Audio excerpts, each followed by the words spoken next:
Assalamualaikum second year biology students. So today we are starting from chapter number 17 and our topic is nerve impulse. अच्छा, अगर हम बात करें nerve impulse होते क्या है। नर्व इम्पल्स बेसिकली वो इलेक्ट्रिकल सिग्नल हैं जिनके ज़रिए हमारे जो मैसेजेस हैं हमारी बॉडी के अंदर वो ट्रांसमिट हो रहे होते हैं। सही है।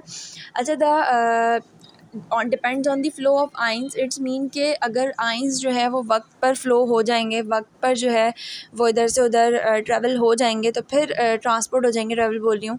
तो अगर आइंस जो है वो हमारे एक जगह से दूसरी जगह ट्रांसपोर्ट हो जाएंगे तो इसी पे जो है वो हमारा ये इलेक्ट्रिकल सिग्नल डिपेंड कर रहा होता है। इनके अगर आइंस वक्त पे जो है वो ट्रांसपोर्ट हो जाएँ तो सिग्नल जो हैं वो भी अच्छे से काम करते हैं। ठीक है। Across the membrane of a neuron का मतलब कि न्यूरॉन की जो मेम्ब्रेन है ऊपर की सामने की, एक्रोस मतलब सामने या पार, जो भी मेम्ब्रेन है बेसिकली वहाँ उसके दरमियान। ठीक है।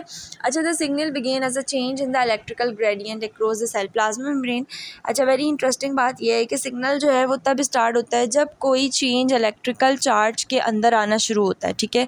जो सेल की आउटर लेयर है, प्लाज्मा मेम्ब्रेन क्या होती है, सेल की आउटर लेयर। ठीक है। वहाँ पे जो भी इलेक्ट्रिकल चार्ज के अंदर चेंज आ रहा है तब आता है, जब चेंज तब जो है वो सिग्नल स्टार्ट होता है। ठीक है। इन सिंपल टर्म्स हम ये कह सकते हैं कि कोई भी स्पार्क हो जाना या लाइटनिंग हो जाना जिससे सेल जो है वो अपना रिस्पॉन्स जनरेट कराए और सेल को पता चले कि कुछ ना कुछ इन्वायरमेंट के अंदर हुआ है, something happening in the environment. ठीक है। तो when we talk about generation and transmission and nerve impulse, यानी कि जो भी जनरेशन्स हैं, ट्रांसमिशंस हैं और नर्व इम्पल्स हैं, ठीक है, वो क्या हैं। तो सबसे पहले ये है कि all cells have a kind of electrical difference across their outer most layer. अच्छा, सबसे पहली बात समझने की ये है कि जितने भी सेल्स हैं उनके पास एक इलेक्ट्रिकल चार्ज मौजूद है। सही है। और हर किसी के पास हो सकता है अलग हो या कुछ सेल्स के पास सेम भी होता है। ठीक है। तो इनके पास इलेक्ट्रिकल चार्जेस होते हैं जो इनके आउटर मोस्ट लेयर यानी कि न्यूरोलेमा जो है बेसिकली नर्व फाइबर का ऊपर की जो लेयर है उसको हम न्यूरोलेमा बोलते हैं। ये जो लेयर है इसके सामने बहुत सारे इलेक्ट्रिकल चार्जेस मौजूद है। सही है। अच्छा, ये जो differences in charge give rise to electrical voltage gradient across the membrane. It's mean के जब इलेक्ट्रिकल चार्ज के अंदर वेरिएशंस आती हैं यानी कि चेंजेस आती हैं तो ये क्या होता है, ये इलेक्ट्रिकल डिफरेंसेस यानी कि वोल्टेज क्रिएट कराते हैं। कहाँ पे, सेल की आउटर मोस्ट लेयर के ऊपर।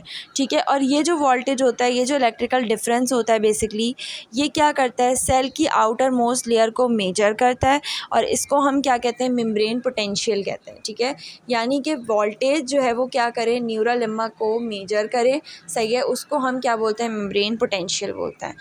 अच्छा, the nerve impulse is the electrochemical transmission of messages through neurons. यानी कि नर्व इम्पल्स बेसिकली हम वैसे भी पढ़ के आ चुके हैं कि वो इलेक्ट्रोकेमिकल या इलेक्ट्रिकल सिग्नल है बेसिकली जो न्यूरॉन्स के ज़रिए हमारे मैसेजेस को एक जगह से दूसरी जगह ट्रांसपोर्ट कराता है।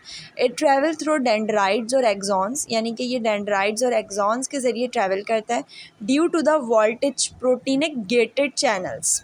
अच्छा, ये कह रहे हैं कि वोल्टेज प्रोटोनिक गेटेड चैनल्स के ज़रिए जो है वो ये न्यूरॉन्स के ज़रिए अपने मैसेजेस को क्या कराता है, डेंड्राइट्स और एक्सॉन्स के ज़रिए ट्रांसफ़र कराता है। अच्छा, what is protonic gated channels in the न्यूरोलेमा।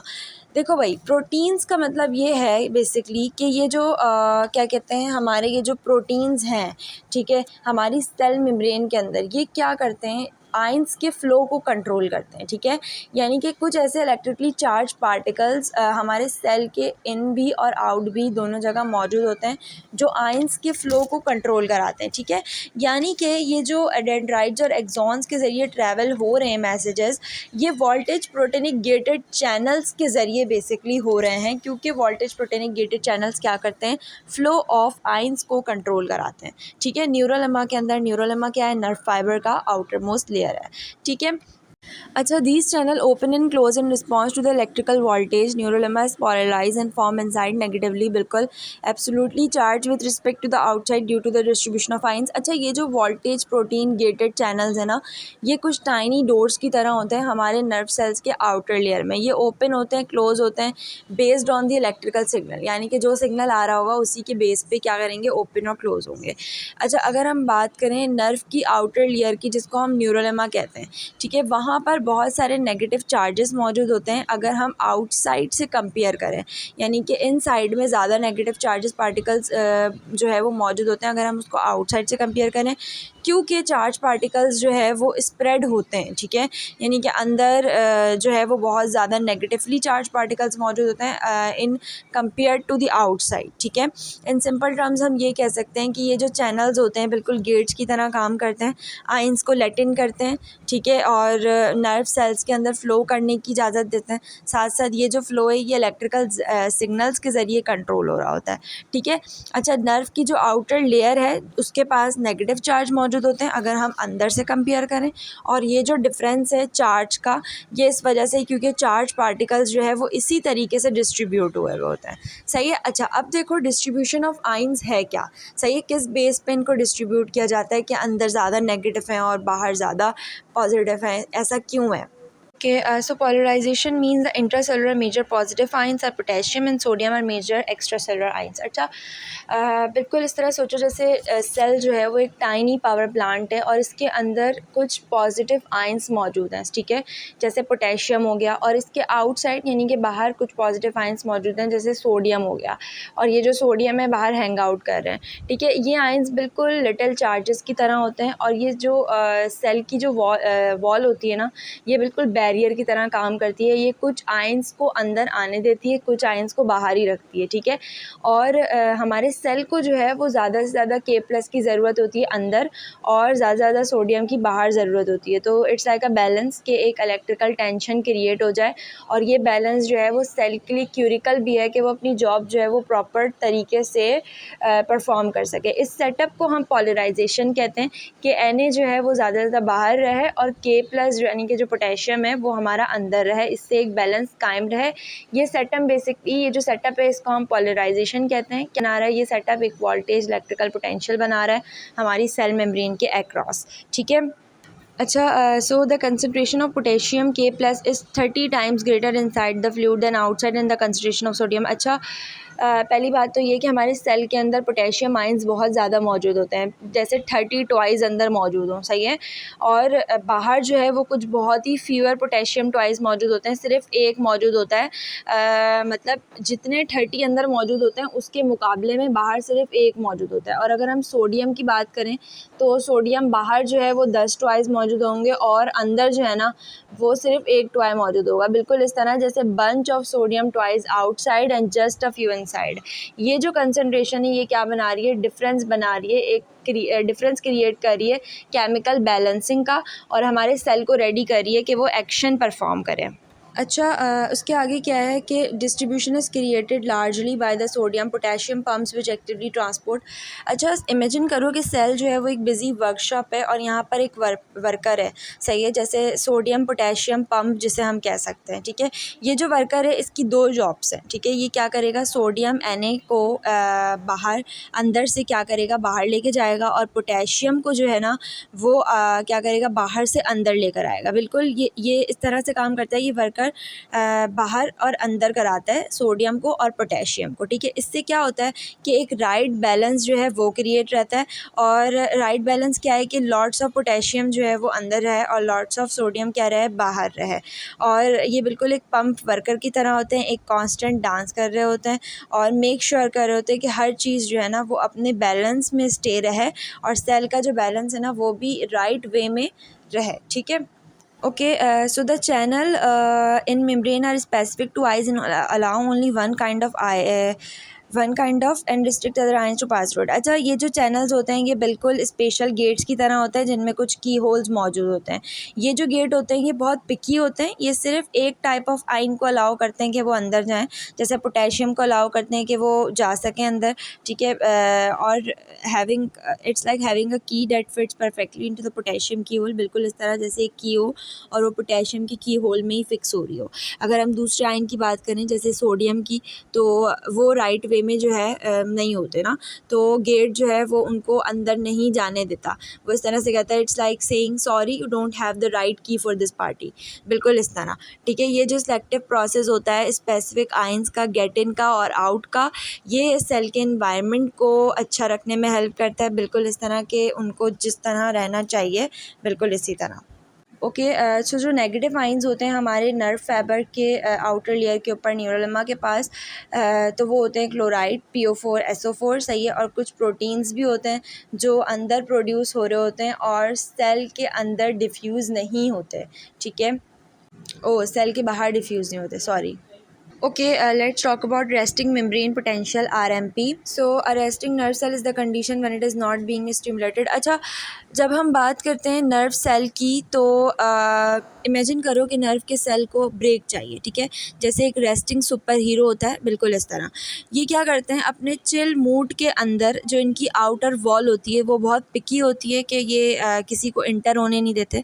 ये सिर्फ़ और सिर्फ क्या करते हैं, मोस्टली पोटेशियम आयंस को अंदर आने देते हैं, ठीक है। और हालांकि जो सोडियम है उसको तो ये बाहर ही रहने देते हैं, ठीक है। नाउ जब ये होता है कि सेल को कोई सिग्नल चाहिए होता है, ठीक है। When the cell gets a signal, जब कोई सेल जो है वो सिग्नल लेता है, जैसे कोई सुपर हीरो जो है वो अलर्ट ले रहा होता है, बिल्कुल इस तरह सेल जब सिग्नल लेता है तो ये क्या करता है, वेक्स अप हो जाता है, ठीक है। और the threshold is like the level of excitement. ये जो थ्रेशोल्ड लिखा हुआ है इसका मतलब क्या है कि लेवल ऑफ एक्साइटमेंट, ठीक है।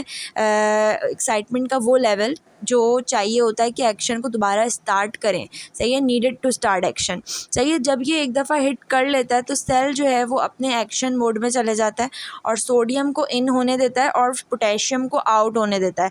ये बेसिकली क्या है, एक्शन पोटेंशियल है। ये वो सुपर हीरो की पावर है, जैसे एनर्जी को ब्रस्ट करते हैं और ट्रैवल करने देते हैं नर्व सेल के अंदर और इम्पॉर्टेंट मैसेजेस को सेंड होने देते हैं, सही है। तो एक्शन पोटेंशियल बेसिकली ये है, एक्साइटिंग लेवल है, ठीक है, जो ज़रूरी होती है एक्शन को स्टार्ट करने के लिए। और जब ये एक दफ़ा स्टार्ट हो जाती है तो सेल एक्शन मोड के अंदर आ जाता है और सोडियम को अंदर और पोटेशियम को बाहर जाने देता है।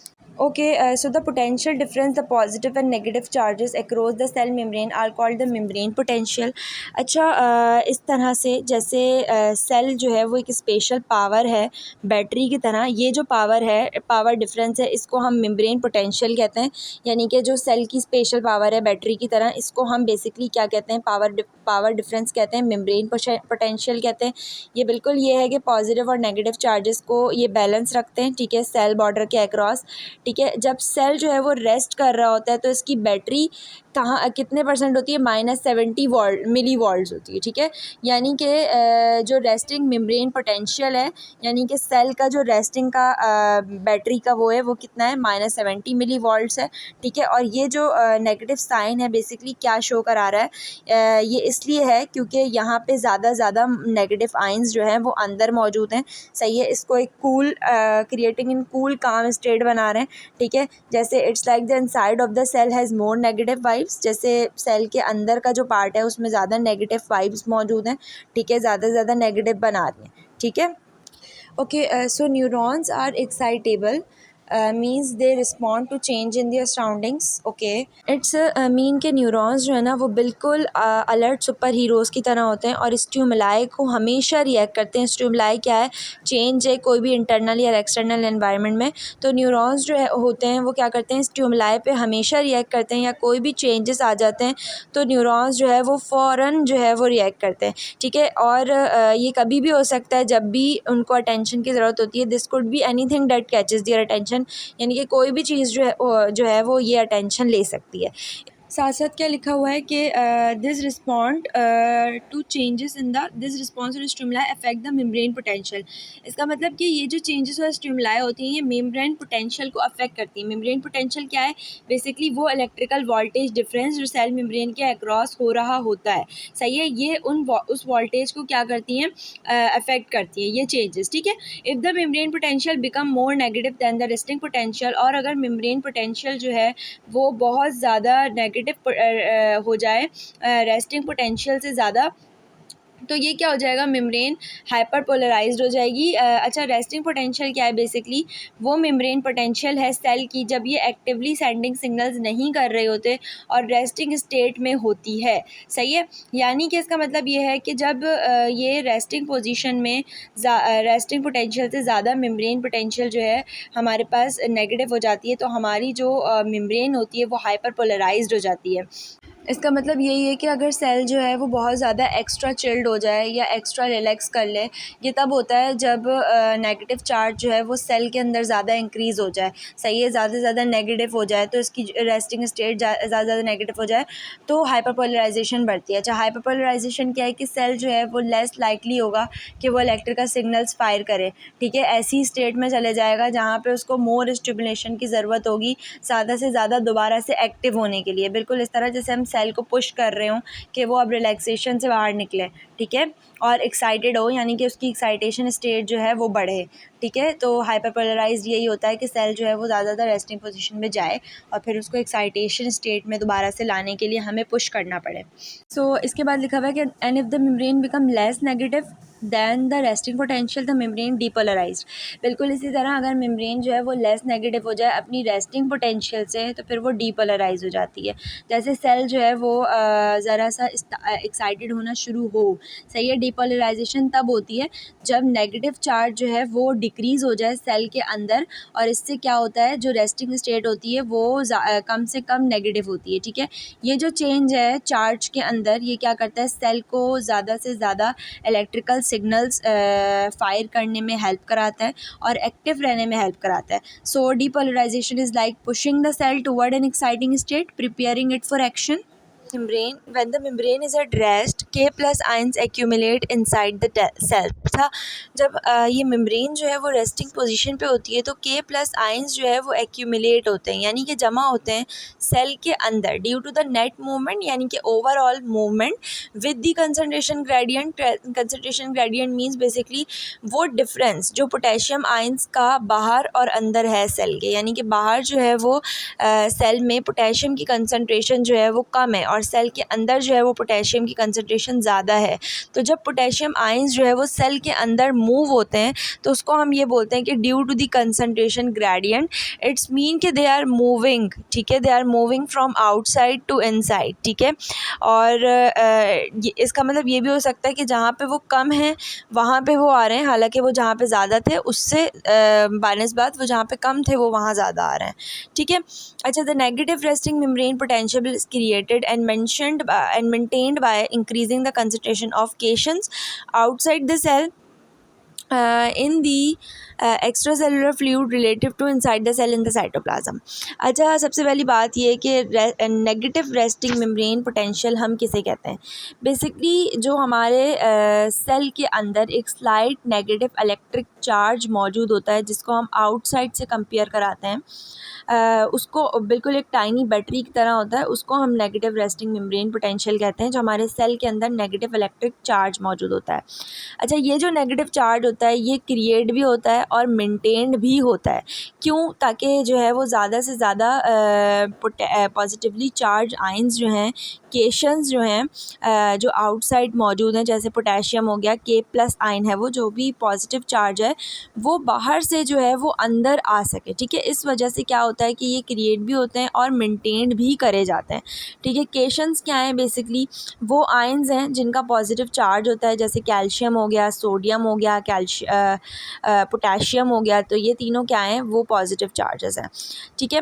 अच्छा, the negative charge within the cell, यानी कि जो नेगेटिव चार्ज है बेसिकली सेल के साथ, is created by the cell membrane being more permeable to potassium ion movement than sodium ion movement. It's mean के जो नेगेटिव चार्ज होता है बेसिकली सेल के साथ वो इसलिए क्रिएट किया जाता है ताकि सेल मेम्ब्रेन जो है वो उन्हीं आयंस को, सेलेक्टिवली आयंस को जो है वो अपने अंदर आने की इजाज़त दे और उन आयंस को आने की इजाज़त ना दे जो उसके लिए टॉक्सिक हैं या जो ज़रूरी नहीं है, ठीक है। अच्छा, अगर हम बात करें न्यूरॉन्स की, कि इन neurons potassium ions are maintained at high concentration within the cell while sodium ions are maintained at high concentration outside the cell. It's mean के न्यूरॉन्स के अंदर भी यही होता है कि पोटेशियम आयंस जो हैं वो सेल के अंदर एक हाई कंसंट्रेशन पे मेंटेन किए जाते हैं, हालांकि अगर हम सेल के बाहर की बात करें तो वहाँ पे सोडियम जो है वो मेंटेन किया जाता है न्यूरॉन्स के अंदर, ठीक है। अच्छा, the cell possesses potassium and sodium leakage channel that allow the two cations to diffuse down their concentration gradient gradient. अच्छा जो सेल है बेसिकली वो पोटेशियम और सोडियम लीकेज चैनल्स बनाता है। अच्छा, ये जो चैनल्स हैं बेसिकली ये किस लिए होते हैं, ताकि इस तरह के होते हैं जो बेसिकली टाइनी गेट्स की तरह होते हैं और आयंस की मूवमेंट को कंट्रोल कर रहे होते हैं। तो सेल जो है वो क्या करता है, पोटेशियम और सोडियम लीकेज चैनल बनाता है जो बेसिकली क्या करते हैं, डेट अलाउ द टू केशंस क्या हैं, वो पॉजिटिव चार्ज्ड आयंस हैं जैसे पोटेशियम, सोडियम, कैल्शियम, सही है, अलाउ करता है दो केशंस को कि वो आपस में डिफ्यूज़ कर सकें। डिफ्यूज़ मींस क्या है, बेसिकली कि पोटेशियम आयंस जो है वो न्यूरोलेमा के अंदर डिफ्यूज़ कर सकें, ठीक है, diffuse out of the न्यूरोलेमा, sorry, तो डिफ्यूज़ आउट कर सकें न्यूरोलेमा से, तो यही मतलब है इसका कि डिफ्यूज़र डाउन दियर कंसंट्रेशन ग्रेडियंट।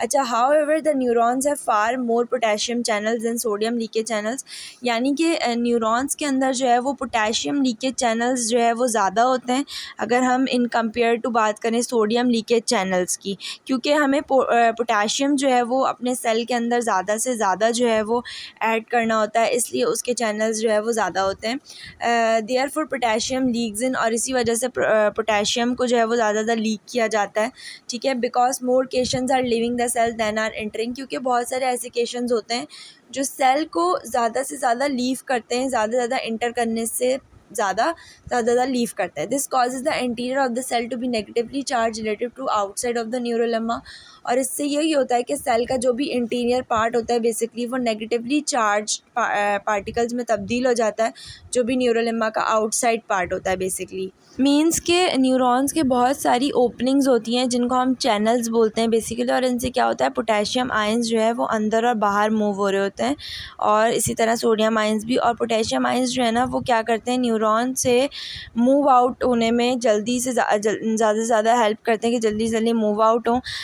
और हालांकि अगर हम बात करें सोडियम आयंस की तो वो जो है वो जल्दी इंटर होते हैं, कम इन, क्योंकि उनके बहुत सारे चैनल्स होते हैं, पोटेशियम से भी ज़्यादा चैनल्स होते हैं। अगर हम बात करें कि पॉजिटिव आयंस की, जिन्हें हम केशंस कहते हैं बेसिकली, वो क्या करते हैं, न्यूरॉन को लीव करते हैं और फिर इंटर करते हैं, ठीक है। इससे क्या होता है कि न्यूरॉन का जो इनसाइड पार्ट होता है उसके पास एक नेगेटिव इलेक्ट्रिकल चार्ज जो है ना वो बन जाता है, क्योंकि जैसी पॉजिटिव आयंस जो है वो न्यूरॉन्स के अंदर इंटर हो रहे होते हैं। इस वजह से मैंने पहले बताया था केशंस जो है वो इलेक्ट्रिकल चार्ज वाले होते हैं, सही है। तो इससे क्या होता है, रेस्टिंग मेम्ब्रेन अच्छे से बनती है, और अगर हम बाहर वाले से कंपेयर करें तो अंदर के मुकाबले में इलेक्ट्रिकल चार्ज ज़्यादा मौजूद होता है, सही है। और एटीपी भी कंज्यूम्ड होती है फिर। अच्छा, एटीपी क्या है, बेसिकली नेगेटिव चार्ज को स्टेबल रखने के लिए सेल जो है वो एक स्पेशल पम्प यूज़ करते हैं, जिससे पोटेशियम और सोडियम आयंस जो है वो पंप होना शुरू होते हैं। ये जो पंप होता है बेसिकली ये क्या करता है, पोटेशियम आयंस को बाहर निकालने में हेल्प करता है और सोडियम आयंस को अंदर बाहर कराने में हेल्प कराता है। इससे क्या होता है कि सेल का जो एक वो बेटर निज़ाम है वो भी कायम रहता है। साथ साथ ये होता है कि जो आयंस हमें ज़रूरी नहीं होते उनको भी हम एटीपी एनर्जी के ज़रिए बाहर निकाल देते हैं। और अब इस पूरे पैराग्राफ का मतलब बहुत आसान यही है कि जैसे जैसे पॉजिटिव आयंस जो है वो सेल से बाहर जाते रहते हैं, इससे क्या होता है कि सेल के अंदर जो है वो नेगेटिव चार्ज बढ़ता रहता है पॉजिटिव चार्ज के बजाय, ठीक है। अगर हम उसके बाहर के फ्लूइड से उसको कंपेयर करें तो सेल के अंदर का मामला नेगेटिव होता रहता है, और इससे क्या होता है कि जो क्लोरीन आयंस होते हैं वो क्या होना शुरू करते हैं, वो बुल्डअप होना शुरू होते हैं सेल के आउटसाइड, और जिससे वो क्या करते हैं, सारे नेगेटिवली चार्ज प्रोटीन्स को पुश करना शुरू करते हैं हमारे न्यूरॉन के साइटोप्लाज्म के अंदर, सही है। तो हम ये कह सकते हैं कि इन अ नट शेल ये जो जितने भी प्रोसेस हैं ये क्या कर रहे हैं, resting potential of the neuron को मेंटेन करने की कोशिश करते हैं, जो कि क्यूरिकल है, किस लिए, ताकि इलेक्ट्रिकल सिग्नल्स जो है वो ट्रांसमिट हों आराम से, उनकी एबिलिटी जो है ना इलेक्ट्रिकल सिग्नल्स को ट्रांसमिट करने की वो कायम रहे। इसलिए हम रेस्टिंग मेम्ब्रेन पोटेंशियल जो है वो मेंटेन करने की कोशिश करते हैं, ये सारे प्रोसेस।